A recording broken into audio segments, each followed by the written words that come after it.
Good morning ਬੇਟਾ। ਅੱਜ ਆਪਾਂ ਤੁਹਾਡੀ ਪਾਠ ਪੁਸਤਕ ਸਾਹਿਤਕ ਕਿਰਨਾਂ ਦਾ ਪਾਠ ਪੰਜਾਬ ਦੇ ਲੋਕ ਗੀਤ ਪੜ੍ਹਾਂਗੇ। ਪੰਜਾਬ ਇੱਕ ਰਾਜ ਦਾ ਨਾਮ ਹੈ ਔਰ ਲੋਕ ਗੀਤ ਲੋਕਾਂ ਦੁਆਰਾ ਗਾਏ ਜਾਣ ਵਾਲੇ ਗੀਤ। ਇਸ ਦਾ ਕੋਈ ਵਿਸ਼ੇਸ਼ ਸਿਰਜਣਹਾਰਾ ਨਹੀਂ ਹੁੰਦਾ। ਸਿਰਜਣਹਾਰਾ ਮਤਲਬ ਬਣਾਉਣ ਵਾਲਾ ਨਹੀਂ ਹੁੰਦਾ। ਇਹ ਲੋਕਾਂ ਦੇ ਸਮੂਹ ਦੁਆਰਾ ਬਣਦੇ ਹਨ ਅਤੇ ਪੀੜ੍ਹੀ ਦਰ ਪੀੜ੍ਹੀ ਅੱਗੇ ਚੱਲਦੇ ਰਹਿੰਦੇ ਹਨ। ਆਓ ਪਾਠ ਪੜ੍ਹਦੇ ਹਾਂ। ਲੋਕ ਗੀਤ ਲੋਕ ਦਿਲਾਂ ਵਿੱਚੋਂ ਆਪ ਮੁਹਾਰੇ ਨਿਕਲਦੇ ਹਨ। ਆਪ ਮੁਹਾਰੇ ਆਪਣੇ ਆਪ। ਲੋਕ ਗੀਤ ਨੂੰ ਕੋਈ ਰਾਈਟਰ ਲਿਖਦਾ ਨਹੀਂ ਹੈ ਸਪੈਸ਼ਲ। ਇਹ ਲੋਕਾਂ ਦੇ ਮਨਾਂ ਵਿੱਚੋਂ ਆਪਣੇ ਆਪ ਨਿਕਲਦੇ ਹਨ। ਇਹ ਆਮ ਲੋਕਾਂ ਦੀਆਂ ਖੁਸ਼ੀਆਂ, ਚਾਵਾਂ ਅਤੇ ਦਰਦ ਵਿਛੋੜਿਆਂ ਦਾ ਸੱਚਾ ਸੁੱਚਾ ਬਿਆਨ ਹੁੰਦੇ ਹਨ।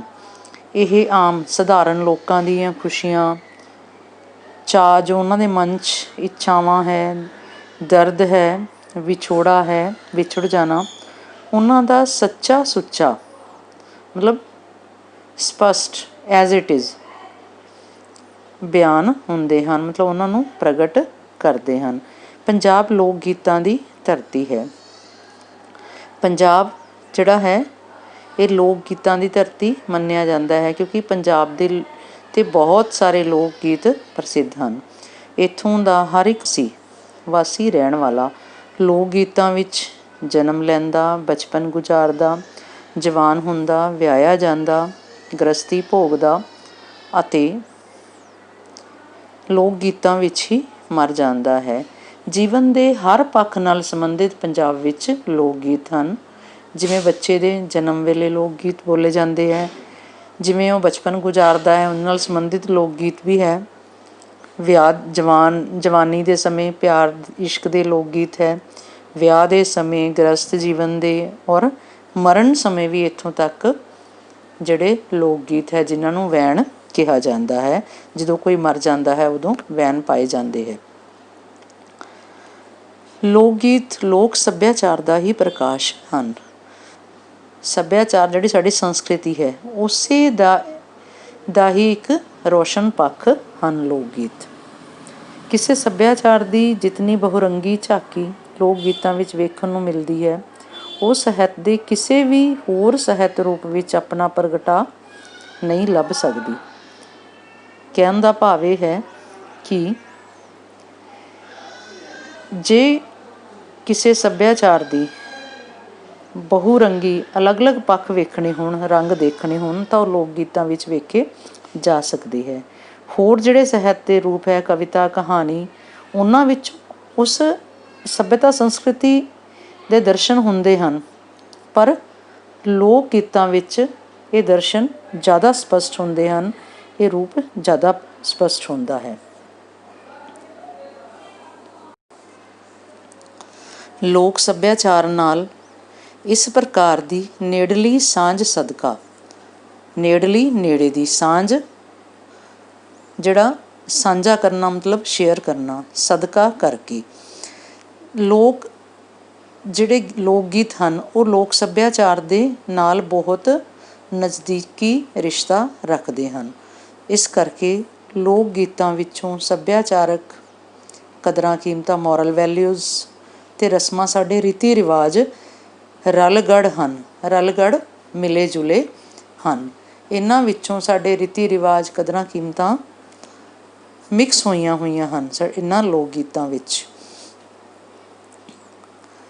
ਇਹਨਾਂ ਦੀ ਸਿਰਜਣਾ ਪਿੱਛੇ ਕਿਉਂਕਿ ਸਮੁੱਚੀ ਜਾਤੀ ਦਾ ਲੋਕ ਅਨੁਭਵ ਅਤੇ ਵਿਹਾਰ ਕਾਰਜ ਹੁੰਦਾ ਹੈ। ਜਦੋਂ ਲੋਕ ਗੀਤ ਬਣਦੇ ਹਨ ਉਹਨਾਂ ਵਿੱਚ ਸੰਪੂਰਨ ਜਾਤੀ ਦੇ ਜਿਹੜੇ ਲੋਕ ਹੈ ਉਹਨਾਂ ਦਾ ਅਨੁਭਵ, ਐਕਸਪੀਰੀਅੰਸ, ਵਿਵਹਾਰ ਸਭ ਕੁਛ ਉਹਨਾਂ ਵਿੱਚ ਦਿਖਾਈ ਦਿੰਦਾ। ਇਸ ਕਰਕੇ ਇਹ ਸਮੁੱਚੀ ਜਾਤੀ ਦੀ ਸਿਰਜਣਾ ਅਖਵਾਉਂਦੇ ਹਨ। ਇਹ ਕਿਸੇ ਵਿਸ਼ੇਸ਼ ਸਮੂਹ ਨਾਲ ਸੰਬੰਧ ਨਹੀਂ ਰੱਖਦੇ, ਪੂਰੀ ਮਾਨਵ ਜਾਤੀ ਨਾਲ ਦੀ ਸਿਰਜਣਾ ਅਖਵਾਉਂਦੇ ਹਨ। ਮਤਲਬ ਹਰ ਕੋਈ ਇਹਦੇ ਵਿੱਚ ਇਨਵੋਲਵ ਹੁੰਦਾ ਹੈ ਜਦੋਂ ਲੋਕ ਗੀਤ ਬਣਦੇ ਹਨ। ਇਹ ਅੱਖਰ ਗਿਆਨ ਤੋਂ ਕੋਰੇ ਸਾਧ ਮੁਰਾਦੇ ਨਿਰਛਲ ਲੋਕਾਂ ਦੇ ਸੁੱਤੇ ਸਿੱਧੇ ਪ੍ਰਗਟਾਵੇ ਹਨ। ਜਿਹੜੇ ਲੋਕ ਗੀਤ ਹਨ ਇਹ ਕੋਈ ਪੜ੍ਹਿਆ ਲਿਖਿਆ ਆਦਮੀ ਇਹਨਾਂ ਨੂੰ ਨਹੀਂ ਬਣਾਉਂਦਾ। ਇਹ ਬਿਲਕੁਲ ਸਧਾਰਨ ਅਤੇ ਉਹ ਲੋਕ ਜਿਨ੍ਹਾਂ ਵਿੱਚ ਕੋਈ ਛਲ ਕਪਟ ਨਹੀਂ, ਪੜ੍ਹੇ ਲਿਖੇ ਨਹੀਂ, ਉਹ ਇਹਨਾਂ ਲੋਕ ਗੀਤਾਂ ਦੀ ਸਧਾਰਨ ਤੌਰ 'ਤੇ ਰਚਨਾ ਕਰਦੇ ਹਨ, ਬਣਾਉਂਦੇ ਹਨ ਅਤੇ ਪ੍ਰਗਟ ਕਰਦੇ ਹਨ, ਬੋਲ ਕੇ ਲੋਕ ਗੀਤ ਗਾਉਂਦੇ ਹਨ। ਜਿਵੇਂ ਨਾ ਮੈਂ ਮਿਲ ਨੇ ਪੜ੍ਹੀ ਗੁਰਮੁਖੀ, ਨਾ ਬੈਠੀ ਸਾਂ ਡੇਰੇ। ਇਹਦੇ 'ਚ ਦੱਸਿਆ ਜਾ ਰਿਹਾ ਹੈ ਕਿ ਇੱਕ ਮੁਟਿਆਰ ਦੂਸਰੀ ਨੂੰ ਕਹਿ ਰਹੀ ਹੈ ਕਿ ਮੈਂ ਮੇਲੇ ਵਿੱਚ ਆਈ ਹੋਈ ਜਾਂ ਮੇਲ ਵਿੱਚ ਆਈ ਹੋਈ। ਜਦੋਂ ਕੋਈ ਵਿਆਹ ਹੁੰਦਾ ਹੈ ਉਹਦੇ 'ਚ ਸਾਕ ਸੰਬੰਧੀ ਆਉਂਦੇ ਹੈ ਤਾਂ ਉਹਨੂੰ ਮੇਲ ਆਖਿਆ ਜਾਂਦਾ ਹੈ। ਕਹਿੰਦੀ ਹੈ ਮੇਲਣੇ, ਮੈਂ ਗੁਰਮੁਖੀ ਪੰਜਾਬੀ ਨਹੀਂ ਪੜ੍ਹੀ, ਨਾ ਬੈਠੀ ਸਾਂ ਡੇਰੇ, ਨਾ ਮੈਂ ਕਿਤੇ ਸਕੂਲ ਜਾਂ ਡੇਰੇ ਵਿੱਚ ਪੜ੍ਹਨ ਗਈ ਹਾਂ। ਨਿਤ ਨਵੀਆਂ ਮੈਂ ਜੋੜਾਂ ਬੋਲੀਆਂ, ਫਿਰ ਵੀ ਮੈਂ ਰੋਜ਼ ਨਵੀਆਂ ਬੋਲੀਆਂ ਬਣਾ ਲੈਂਦੀ ਹਾਂ। ਬਹਿ ਕੇ ਮੋਟੇ ਹਨੇਰੇ ਸਵੇਰੇ, ਜਦੋਂ ਅੰਧੇਰਾ ਹੀ ਹੁੰਦਾ ਹੈ, ਜੇ ਚਾਨਣ ਨਹੀਂ ਹੋਇਆ ਹੁੰਦਾ, ਤਾਂ ਮੇਰੇ ਮਨ ਵਿੱਚ ਆਪਣੇ ਆਪ ਬੋਲੀਆਂ ਦੀ ਲੈਅ ਬਣਦੀ ਹੈ। ਗੀਤ ਅਗੰਮੀ ਨਿਕਲਣ ਅੰਦਰੋਂ, ਮੇਰੇ ਮਨ ਵਿੱਚੋਂ ਅੰਦਰੋਂ ਧੁਰੋਂ ਗੀਤ ਨਿਕਲਦੇ ਹਨ। ਵਸ ਨਹੀਂ ਕੁਝ ਮੇਰੇ, ਮੈਂ ਜਾਣ ਬੁੱਝ ਕੇ ਨਹੀਂ ਕਰਦੀ, ਆਪਣੇ ਆਪ ਮੇਰੇ ਮਨ ਵਿੱਚ ਇਹ ਗੀਤ ਆਉਂਦੇ ਹਨ।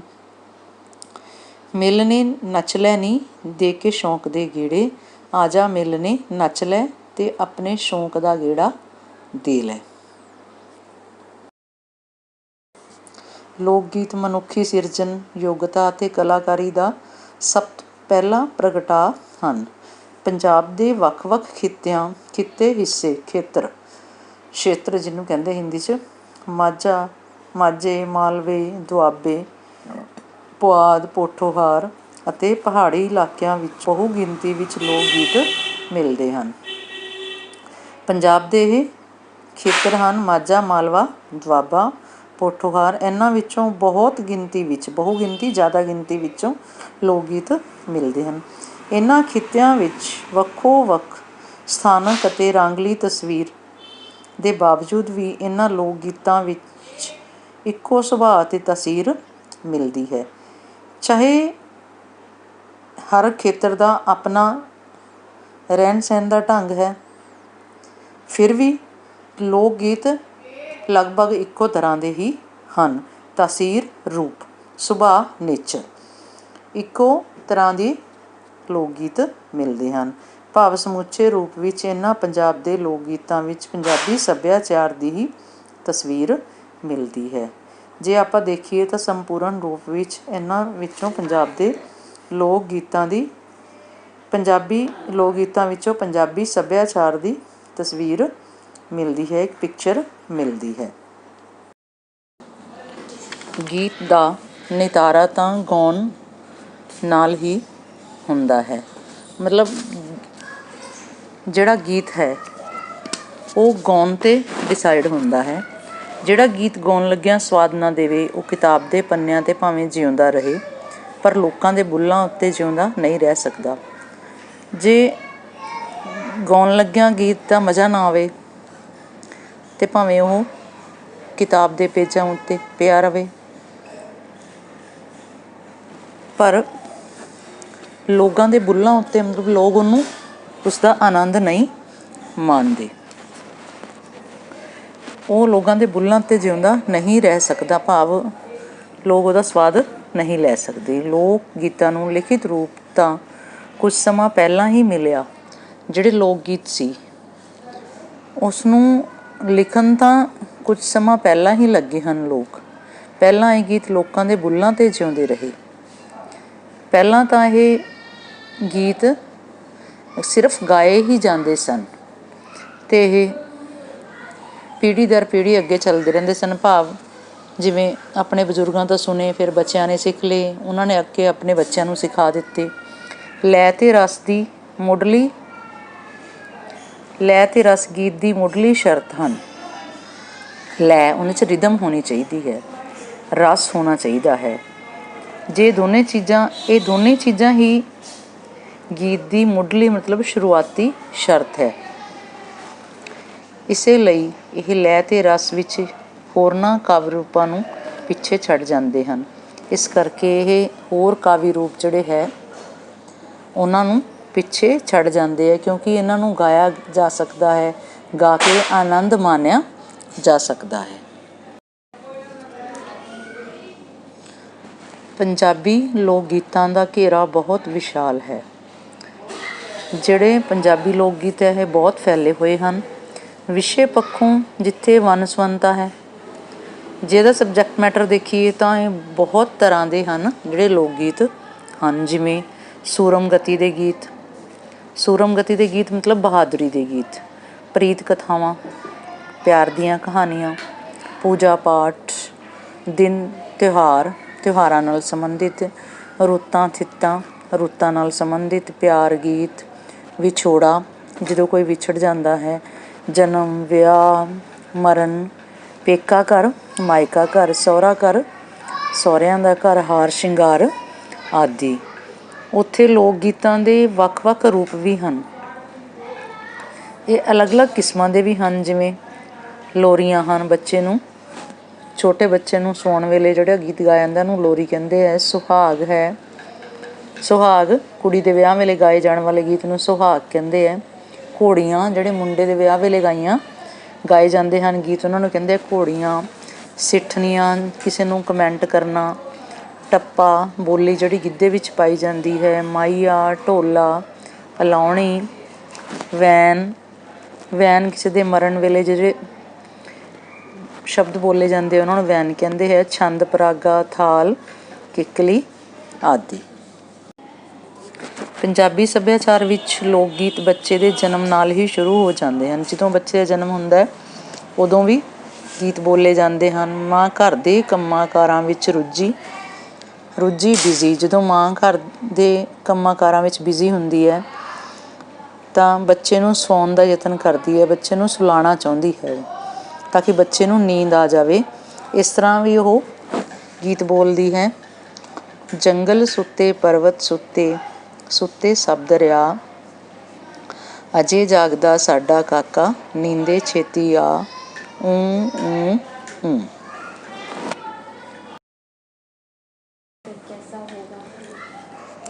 ਜਦੋਂ ਬੱਚੇ ਵੱਡੇ ਹੋ ਜਾਂਦੇ ਹਨ ਤਾਂ ਕਿੱਕਲੀ, ਕੋਰੜਾ ਛਪਾਕੀ, ਗੁੱਲੀ ਡੰਡਾ, ਖਿੱਦੋ ਖੂੰਡੀ, ਲੁਕਣ ਮਿੱਟੀ ਆਦਿ ਖੇਡਾਂ ਖੇਡਦੇ ਬੱਚੇ ਗੀਤ ਗਾਉਂਦੇ ਹਨ। ਜਿਹੜੇ ਇਹ ਸਾਰੇ ਦੱਸਿਆ ਗਿਆ ਨਾ, ਇਹ ਲੋਕ ਖੇਡਾਂ ਹਨ।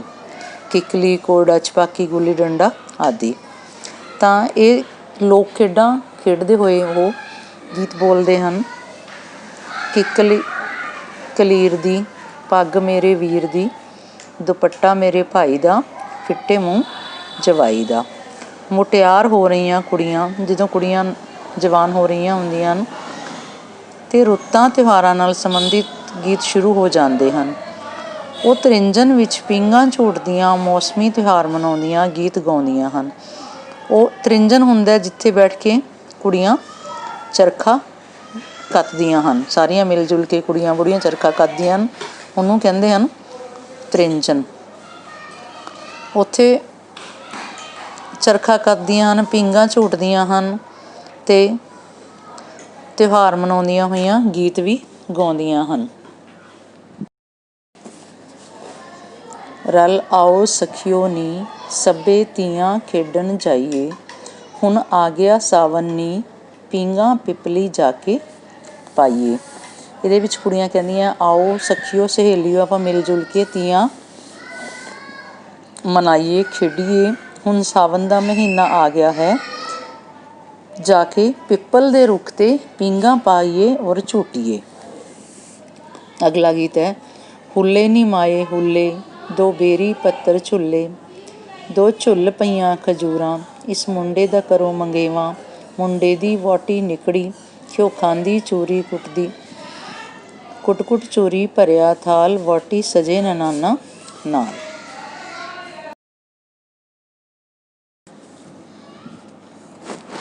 ਖੇਡਾਂ ਖੇਡਦੇ ਇਹ ਗੱਭਰੂ ਤੇ ਮੁਟਿਆਰਾਂ ਵਿਆਹੁਣ ਜੋਗੇ ਹੋ ਜਾਂਦੇ ਹਨ। ਵਿਆਹਾਂ ਦੇ ਕਾਰਜ ਸ਼ੁਰੂ ਹੋ ਜਾਂਦੇ ਹਨ। ਕਾਰਜ ਕੰਮ ਕੁੜੀ ਦੇ ਘਰ ਸੁਹਾਗ ਅਤੇ ਮੁੰਡੇ ਦੇ ਘਰ ਘੋੜੀਆਂ ਗਾ ਕੇ ਸ਼ਗਨਾਂ ਦੇ ਕੰਮਾਂ ਨੂੰ ਸ਼ੁਰੂ ਕੀਤਾ ਜਾਂਦਾ ਹੈ। ਸਾਰੇ ਸਾਕ ਇਕੱਠੇ ਹੋ ਕੇ ਖੁਸ਼ੀਆਂ ਮਨਾਉਂਦੇ ਹਨ। ਘਰ ਦੀਆਂ ਨੂੰਹਾਂ ਧੀਆਂ, ਵੱਡੀਆਂ ਬੁੱਢੀਆਂ ਸਭ ਗਿੱਧੇ ਪਾਉਂਦੀਆਂ ਹਨ। ਵੀਰਾ ਜਦ ਤੂੰ ਚੜਿਆ ਖਾਰੇ ਵੇ, ਤੇਰਾ ਬਾਪ ਰੁਪਈਏ ਵਾਰੇ ਵੇ। ਲਟਕੇਂਦੇ ਵਾਲ ਸੋਨੇ ਦੇ, ਤੇਰੀ ਸਦਕੇ ਜਾਂਦੀ ਮਾਂ। ਮੁੰਡੇ ਦੇ ਘਰ ਵਿਆਹ ਵੇਲੇ ਇਹ ਗੀਤ ਗਾਇਆ ਜਾਂਦਾ ਹੈ।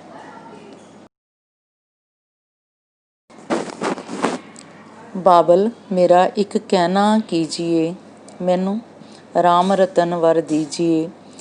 ਜਾਈਏ ਲੈ ਆਂਦਾ ਵਰ ਟੋਲ ਕੇ, ਜਿਉਂ ਰੰਗ ਕਸੁੰਬੜਾ ਘੋਲ ਕੇ। ਕੁੜੀ ਦੇ ਘਰ ਗਾਇਆ ਜਾਣ ਵਾਲਾ ਇਹ ਗੀਤ ਹੈ। ਇਸ ਹਾਸੇ ਠੱਠੇ ਤੇ ਢੋਲ ਧਮਾਕਿਆਂ ਵਾਲਾ ਮਾਹੌਲ ਕਰੁਣਾਮਈ ਰੂਪ ਧਾਰ ਲੈਂਦਾ ਹੈ। ਪਹਿਲਾਂ ਤਾਂ ਸਭ ਹਸੀ ਮਜ਼ਾਕ ਚੱਲਦਾ ਹੈ, ਢੋਲ ਧਮਾਕੇ ਵੱਜਦੇ ਹੈ। ਫਿਰ ਦੁਖਦਾਈ ਘੜੀ ਆ ਜਾਂਦੀ ਹੈ। ਕਿਹੜੀ? ਕਿਉਂਕਿ ਕੁੜੀ ਨੂੰ ਤੋਰਨ ਦਾ ਸਮਾਂ ਆ ਜਾਂਦਾ ਹੈ। ਕੁੜੀ ਨੂੰ ਵਿਦਾ ਕਰਨਾ ਹੁੰਦਾ ਹੈ। ਤੋਰਨਾ, ਵਿਦਾ ਕਰਨਾ। ਮਾਂ ਬਾਪ, ਭੈਣ ਭਰਾਵਾਂ, ਸਹੇਲੀਆਂ, ਘਰ-ਬਾਰ ਤੇ ਵਿਛੋੜਿਆਂ ਦਾ ਵੇਲਾ ਕੁੜੀ ਲਈ ਔਖਾ ਹੋ ਜਾਂਦਾ ਹੈ। ਇਹ ਗੀਤ ਗਾਇਆ ਜਾਂਦਾ, ਸਾਡਾ ਚਿੜੀਆਂ ਦਾ ਚੰਬਾ ਵੇ, ਬਾਬਲ ਅਸਾਂ ਉੱਡ ਜਾਣਾ। ਸਾਡੀ ਲੰਬੀ ਉਡਾਰੀ ਵੇ, ਬਾਬਲ ਕਿਹੜੇ ਦੇਸ਼ ਜਾਣਾ।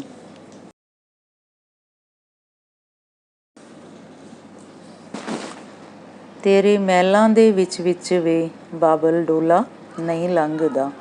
ਇੱਕ ਇੱਟ ਪੁਟਾ ਦੇਵਾਂ ਧੀਏ ਘਰ ਜਾਏ ਆਪਣੇ। ਵਿਆਹ ਤੋਂ ਬਾਅਦ ਕੁੜੀ ਨੂੰਹ ਬਣ ਕੇ ਸਹੁਰੇ ਘਰ ਰਹਿਣ ਲੱਗਦੀ ਹੈ। ਸਹੁਰੇ ਘਰ ਵਿੱਚ ਸੱਸ ਦੀਆਂ ਸਖਤੀਆਂ ਸਟਿਕਨੈਸ ਉਸਨੂੰ ਬਹੁਤ ਚੁੱਭਦੀਆਂ ਹਨ, ਮਤਲਬ ਉਹਨੂੰ ਤੰਗ ਕਰਦੀਆਂ ਹਨ।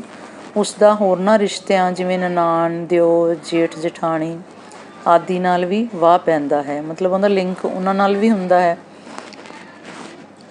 ਤਾਂ ਉਸ ਨਾਲ ਸੰਬੰਧਿਤ ਇਹ ਗੀਤ ਹੈ। ਕੁਕੜੀ ਉਹ ਲੈਣੀ ਜਿਹੜੀ ਕੁੜ-ਕੁੜ ਕਰਦੀ ਹੈ, ਸਹੁਰੇ ਨਹੀਂ ਜਾਣਾ ਸੱਸ ਬੁੜ-ਬੁੜ ਕਰਦੀ ਹੈ। ਮੇਰਾ ਦਿਓਰ ਬੜਾ ਟੁੱਟ ਪੈਣਾ, ਹੱਸਦੀ ਦੇ ਦੰਦ ਗਿਣਦਾ।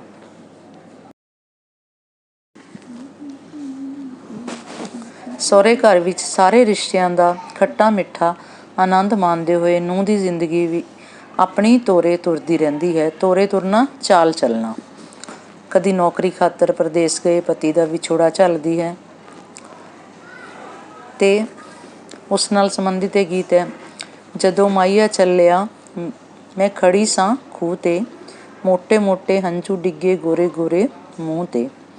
ਕਦੇ ਸਹੁਰੇ ਘਰ ਬੈਠ ਕੇ ਵੀਰ ਦੀ ਉਡੀਕ, ਉੜਦਾ ਵੇ ਜਾਵੀਂ ਕਾਵਾਂ ਬੈਂਦੜ ਆ ਜਾਵੀਂ ਮੇਰੇ ਪੇਕੜੇ ਮੈਂ ਵਾਰੀ। ਦੱਸੀਂ ਵੇ ਕਾਵਾਂ ਦੱਸੀਂ ਵੀਰ ਮੇਰੇ ਨੂੰ, ਆਊਗਾ ਨੀਲਾ ਘੋੜਾ ਬੀੜ ਕੇ ਮੈਂ ਵਾਰੀ। ਭਰਾ ਦੀ ਉਡੀਕ ਕਰਦੀ ਹੋਈ ਕੁੜੀ ਇਹ ਗੀਤ ਗਾਉਂਦੀ ਹੈ। ਇਸੇ ਤਰ੍ਹਾਂ ਪੰਜਾਬੀ ਲੋਕ ਗੀਤਾਂ ਵਿੱਚ ਪੰਜਾਬੀ ਰਹਿਣੀ ਬਹਿਣੀ ਰਹਿਣ ਸਹਿਣ ਦੀ ਝਲਕ ਨਜ਼ਰ ਆਉਂਦੀ ਹੈ। ਅਜੋਕੇ ਮਤਲਬ ਅੱਜ ਕੱਲ੍ਹ ਦੇ ਸਮੇਂ ਦੀ ਭੱਜ ਦੌੜ, ਮਤਲਬ ਭਾਗ ਦੌੜ ਵਾਲੀ ਜਿਹੜੀ ਜ਼ਿੰਦਗੀ ਹੈ, ਅਤੇ ਤਕਨਾਲੋਜੀ ਦੇ ਪ੍ਰਭਾਵ ਸਦਕਾ ਸਾਡੇ ਜੀਵਨ ਵਿੱਚ ਇਹ ਲੋਕ ਗੀਤ ਕੁਝ ਘੱਟ ਗਏ ਹਨ। ਮਤਲਬ ਇਹਨਾਂ ਦਾ ਪ੍ਰਭਾਵ ਘੱਟਦਾ ਜਾ ਰਿਹਾ ਹੈ। ਟੈਕਨੋਲੋਜੀ ਵਾਲੀ ਲਾਈਫ 'ਚ ਸਾਰਿਆਂ ਨੂੰ ਹਫੜਾ ਦਫੜੀ ਪਈ ਹੋਈ ਹੈ। ਇਹਨਾਂ ਵਿੱਚ ਲੋਕ ਗੀਤ ਜਿਹੜੇ ਹੈ ਘੱਟ ਗਏ ਹਨ। ਅੱਜ ਤਿੱਥਾਂ ਤਿਉਹਾਰਾਂ ਅਤੇ ਵਿਆਹ ਸ਼ਾਦੀਆਂ 'ਤੇ ਇਹਨਾਂ ਲੋਕ ਗੀਤਾਂ ਦੀ ਵਰਤੋਂ ਨਵੀਂ ਸ਼ੈਲੀ ਰਾਹੀਂ, ਭਾਵ ਲੋਕ ਗੀਤਾਂ ਨੂੰ ਫਿਲਮੀ ਗਾਣਿਆਂ ਜਾਂ ਹੋਰ ਨਵੇਂ ਗਾਣਿਆਂ ਨਾਲ ਰਲਾ ਮਿਲਾ ਕੇ ਵਜਾਇਆ ਜਾਂ ਗਾਇਆ ਜਾਂਦਾ ਹੈ। ਪਰ ਸਾਨੂੰ ਪੰਜਾਬੀ ਲੋਕ ਗੀਤਾਂ ਦੀ ਵਡਮੁੱਲੀ ਵੱਡੇ ਮੁੱਲ ਵਾਲੀ ਅਤੇ ਅਮੀਰ ਵਿਰਾਸਤ ਸਾਨੂੰ ਜੋ ਵਿਰਸੇ ਵਿੱਚ ਮਿਲੀ ਹੋਈ ਹੈ, ਇੰਨੀ ਰਿਚ ਜਿਹੜੀ ਸਾਡੀ ਸੰਸਕ੍ਰਿਤੀ ਸੱਭਿਅਤਾ ਹੈ, ਉਸਨੂੰ ਉਸਦੇ ਅਸਲੀ ਰੂਪ ਵਿੱਚ ਸੰਭਾਲ ਕੇ ਨਵੀਂ ਪੀੜ੍ਹੀ ਤੱਕ ਪਹੁੰਚਾਉਣਾ ਚਾਹੀਦਾ ਹੈ। ਇਹ ਸਾਡਾ ਫਰਜ਼ ਬਣਦਾ ਹੈ। ਜਿਵੇਂ ਸਾਡੇ ਵੱਡੇ ਵਡੇਰਿਆਂ ਨੇ ਸਾਨੂੰ ਇਹ ਲੋਕ ਗੀਤ ਦਿੱਤੇ, ਉਵੇਂ ਅਸੀਂ ਆਉਣ ਵਾਲੀ ਪੀੜ੍ਹੀ ਨੂੰ ਵੀ ਇਹਨਾਂ ਲੋਕ ਗੀਤਾਂ ਦੀ ਜਾਣਕਾਰੀ ਦੇਈਏ, ਉਹ ਸਿੱਖਣ, ਬੋਲਣ ਅਤੇ ਇਹਨਾਂ ਨੂੰ ਸਮਝਣ ਅਤੇ ਪੰਜਾਬੀ ਸੱਭਿਆਚਾਰ ਨੂੰ ਬਚਾਇਆ ਜਾ ਸਕੇ। ਧੰਨਵਾਦ ਬੇਟਾ।